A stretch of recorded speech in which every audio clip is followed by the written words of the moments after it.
Welcome to the Small Business Community Network podcast, your connection to the small business community. Visit us online at www.sbcncanada.org and find out how we can help your business grow. We're proudly supported by TELUS, the future is friendly, and by Prime Information Security, because business is risky enough.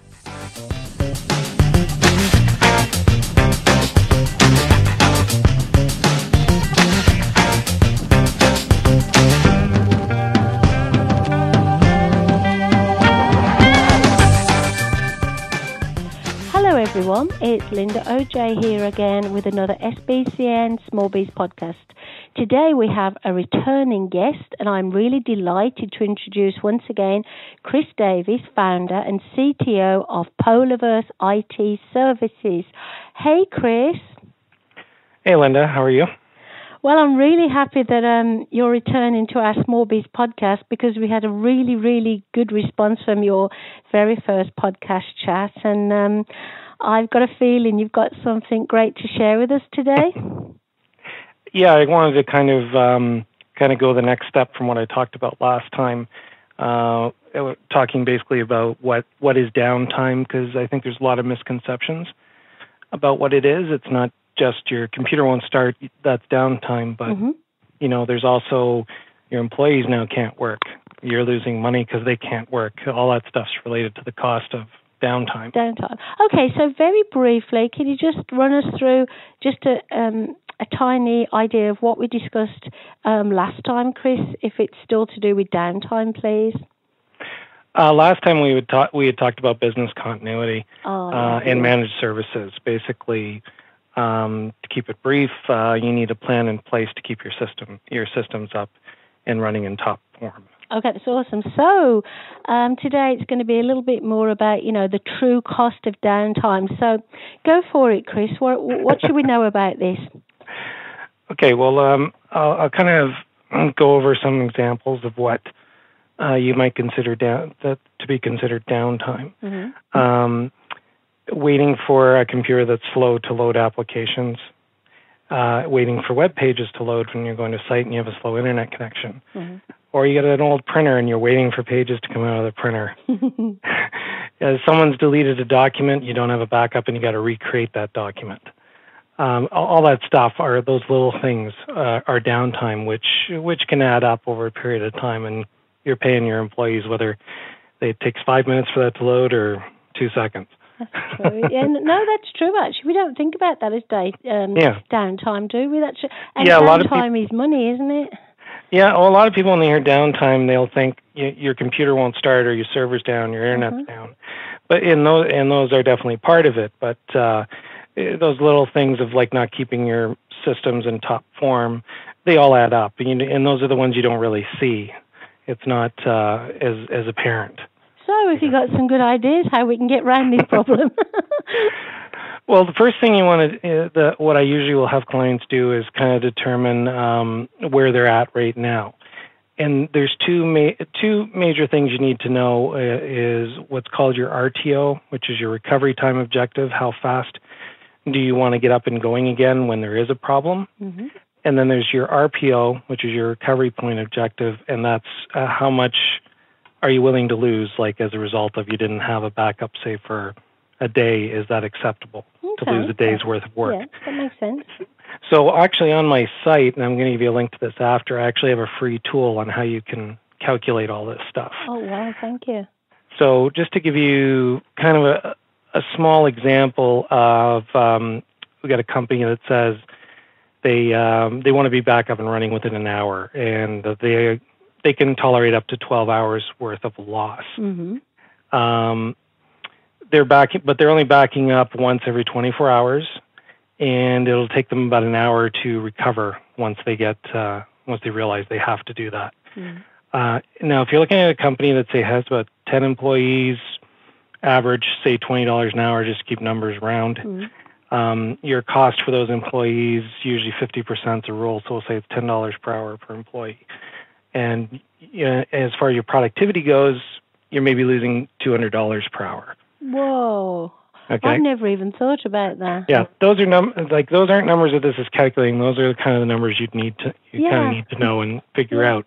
But when you put all those numbers in, what that does is the tool comes up with and says you're looking at an estimated downtime of 1 hour and 34 minutes based on that information. So they're about 35 minutes over where they want to be. Okay. And the total cost of all that works out to $644 per hour. Whoa. So the average small business has about 18 hours of downtime a year. So if we were using those numbers, you're looking at about $11,600 loss a year from that. That's amazing. I could go on a world trip or something for that. That's ridiculous. How can you I can take a few trips. How can you help me? Can you save me? I'd be flying first class in that kind of trip. No, but seriously, I'm telling you, I've got 2 small businesses. I don't take care of any of this, and I've been lucky not to be told that's how much it cost me. But how can you save us from, this kind of downtime and financial loss? Well, this goes back to having the business continuity plan. Like I use a backup system that is image-based, which I talked a little bit about last time. Yeah. So you have a local copy and you have a copy in the cloud of your backup. And if we had, using that same example, if I had a proper backup in place, I could reduce that down from 18 hours to a maximum of 4.5 hours downtime, which only works out to $1,660 loss in a year. That's a so big you're saving, so you're saving of almost $10,000. Okay, yes, I see and that. So basically, by having it on this system, I'm able to meet those first numbers that I told you about, the RTO and the RPO. Mm-hmm. I designed the plan around that. So in this case, by having that system in place, that particular company I gave you the example of, and it's really hard to do over voice instead of having things to show, because you probably don't see my hands moving around while I'm talking here. No, we're not doing it. We'll do a video one day, but today I'm just imagining. Yeah. So anyway, if I had a business continuity plan in place for this particular company, I would be able to estimate their downtime to be about 54 minutes, so it's within their range. Yeah. And that brings the total downtime cost to about $369 per hour. Oh, that's much better, isn't it? Yeah. Yeah, and a lot of times it's less than that because I'm usually a little bit generous in how long it takes for the recovery process to start. I'd always under-promise and over-deliver if it was Exactly. Yeah, that's awesome. Yeah, so in building on that, I can tell you some mistakes that small businesses make around their backup stuff is that they kind of will designate a staff member who's maybe, kind of tech savvy to be their makeshift IT specialist. So you can imagine where that might kind of go. They only have so much experience to work with. It's difficult. Or they use their network until it breaks, and then they call a technician. By that time, the problem's already done, and you're going to have oodles of downtime. So basically, that business continuity protection I'm talking about, they call that a hybrid cloud image-based backup with, I'm trying not to be too technical, it's hard. It's okay, you're doing well as long as you explain the words. I understand hybrid means you don't use any gasoline, but in this case... In this case, we're talking about cloud and local. Okay, you see? I get it. Okay, and the other part of that is what's called instant virtualization. And a lot of backups, you don't get that with. And what that is, and I can give you a good example of a client I just had this with. Their server went down, but they didn't even know it was down because I was able to virtualize their server on a backup box. And they were connecting just as if that server was running while I actually fixed the server in the background. They didn't even know it was down. That's absolutely... So basically, you took away the stress, and you just got on with it. And really, they weren't impacted in a really big sense, were they? They weren't impacted at all fortunately, the problem with the server going down happened after hours. So by the time they started business the next day, but it did only take me about half an hour to get the virtual state running. They were connecting no problem when they came in. They didn't even know anything had happened until I sent a ticket saying, "Hey, I've got the server at my shop. I'm working on it, but you're okay." So you're taking away a lot of stress from the business owners too, aren't you? It's not financial. It's the stress involved. Yeah, well, the idea is what I try to do is I try to just take that IT piece right off their plate altogether. You shouldn't have to worry about anything. That I should be the one who's worrying about it and coming to you and saying, hey, we need to do this. And then, looking for approval to continue with it, or, explain why we need to do this. But honesty, it gets to a point with a lot of my clients where it's just kind of like, yeah, okay, just do it. Yeah. Well, no, seriously though, you've built a trust with them. You are credible. I mean, you're not some stranger knocking on the door saying, hey, you have a problem, or phoning you up, So obviously they're just going to let you get on with this. It's in their best interest. Now, how many small businesses in particular do you think don't even know, as you say, that the server was down, the system's down? How do they find out if they didn't know? Do you know what I'm trying to say? Oh, well, if the server not down, they usually know right away because they can't log in, or they can't get to their files, they can't get to their programs. Like in the case that I was just talking about, they have a central point of sale system, so they're kind of dead in the water if that wasn't running. Oh, yeah, and they're losing customers, yeah? Well, there's nothing worse than saying to a customer, I'll have to give you your copy of your invoice later. Yeah. But I want you to still pay now. Well, yes. That's amazing. So, this is a big part of your business, isn't it, this offering? To me, this is the heart of it. This is kind of what I consider kind of my flagship, but this is like everything has to work, kind of works around it. Mm-hmm. And the reason being is because I'm all about reducing that downtime to the client. I don't want them to lose money because the system's gone down. I mean, if they're making money, I'm making money, right? It's a partnership. I want them to do well because it affects me too. Obviously. So, do many businesses decide to miss out, like you, the middleman kind of deal, and deal with these things on their own? And if so, do they get into some big challenges, do you think?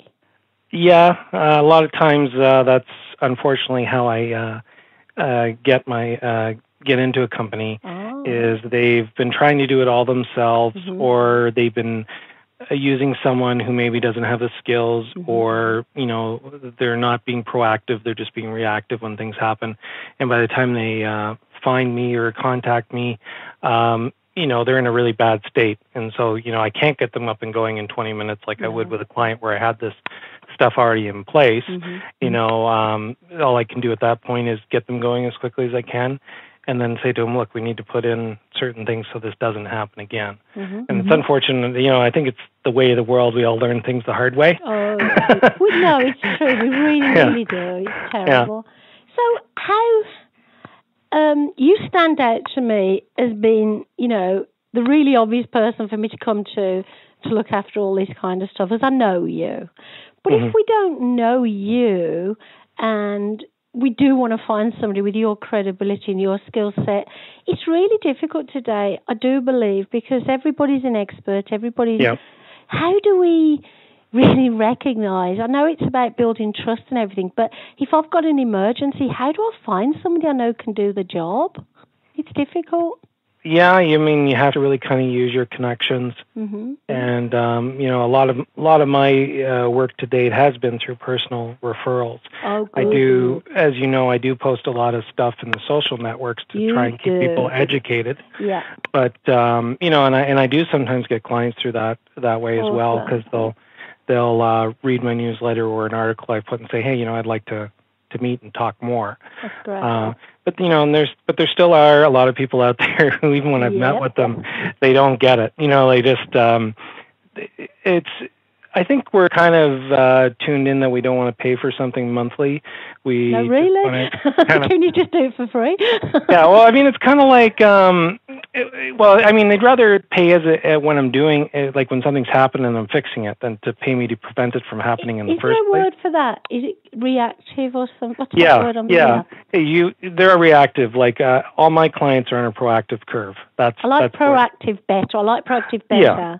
With being proactive, you're cutting out all those downtime costs that I was talking about. When you're reactive, you've got all the downtime costs. Yeah, that makes sense to me. So basically, you offer a package, I guess. I could be wrong. Do you offer a package for the whole year to your clients? And this is one of the many things you take care of? Yeah, like I have I have two kind of main service plans that I offer. One's all-inclusive, and I actually include the box for doing the backup. I own the box. You're kind of renting it from me. But the advantage to that is if we need to upgrade it, make it like maybe need more space or whatever the case is, you don't have to pay anything new. I just get you a bigger box. So by being in that all-inclusive, I'm basically watching everything for you. That's kind of the brass ring, I guess, where you're not worrying about your IT anymore. I'm doing all of that. It's really peace of mind as well. And say we go on vacation or we're out of town on business, we haven't got to leave a babysitter with our stuff. Or you are the babysitter, and in a way, it's kind of like taking insurance out, isn't it? That's exactly it. It's one of, what they say about insurance. It's better to have it and not need it than to need it and not have it, right? Yeah. So again, this is something I don't think about, have people looking after my IT stuff, as you know, but a lot of our, the smaller businesses that you and I do come into contact with, from time to time, this is really useful to them. So let's imagine I'm a small business and I say to you, know what, I haven't got the budget for this. If anything happens, I'll contact you.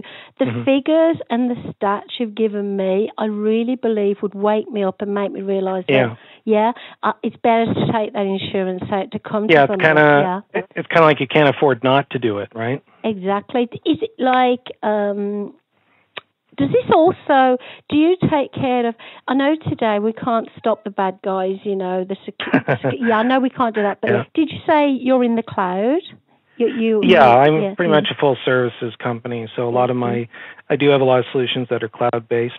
Now, we haven't actually touched on that in much detail, even last time. So maybe, I don't think there's enough time. No, maybe, no, but seriously, maybe next time we could touch on the cloud, because a lot of people really don't understand what it is. And my biggest thing is, to know what we're paying for, to know how productive it can be, to know if we can afford it, but to know if there's a basic security element to it. I know we can't prevent everything, and I'm sure you're the person to tell us that, because I really love listening has its risks. Sorry, what did you say? Everything has its risks. Everything has a risk, I understand that, but you really explain it to me in the kind of language I understand, and you understand my question, so I'm sure a lot of our listeners will think so too. So basically the message today then is that you can reduce our downtime and save us money. Is that correct? Exactly. Okay. Exactly. And just to remind, we'll put it on the podcast page, obviously, with a lovely photo of you and your lovely smile. But just so our listeners, if they want to contact you, can you give us some, information where we can check out your website and stuff like that again, please? Sure. Before I forget, I want to give you that link, though, to the free calculator that I was talking about earlier. Please give us the link, Okay. The link is rcalc, like as in calculator, so RCALC .polarverse.com. And remind me what that was again? That's the in the beginning when I was calculating those costs for you, like on what it would cost your downtime and that. That helps you look at your current backup situation, see if it's actually meeting your needs, and give you an idea of how much you'd be losing should you have any major downtime. Okay, and we follow that link, we come to your site, and you're not going to say, this will charge you $5 to use it. No, it's completely free. Okay, I really appreciate that. And we'll put the link on the podcast page as well, in case people can't catch it. Sure. So we really want to be able to contact you, so share information again, please. Yeah, if you go to my website at polarverse.com, there is a contact page, so you can contact me via email, or you can call the main number, which is 519-489-0646. And you can always just mention that you heard about me in the podcast. Oh, thank you. That's nice. I know from our end that the first podcast you did was, whenever it was, a couple of weeks ago, maybe last month, was very, very popular. We really had some great stats on it. And I do believe that you are, maybe you have been invited to speak for other podcasts, if that's correct. Yeah, there's the company Datto, who actually I use for a big part of my business continuity services. We've been kind of not been able to connect, but it is still on the table. They do want to do an interview with me. Yeah, awesome. But just a matter of getting the right timing, because they had just had their conference. That was the one I was at in New Orleans. That I was talking about. Yeah. So they're recovering from that, and it's going to happen though. I already made sure I pointed out to them and said, "Hey, I'm doing another podcast." That's awesome. The thing is that the more people you can reach out to, whether it's a podcast, a website, the social media sites, and you can help at least one person. Mm-hmm. We do spread the word. Everybody spreads the word. We know we can trust you. It doesn't do you any harm, and I think you're absolutely fabulous with all the tips you offer. Thank you again. I really, really appreciate it, and we'll chat again soon. Great. You have a great afternoon. Bye. You too. Bye-bye, Linda.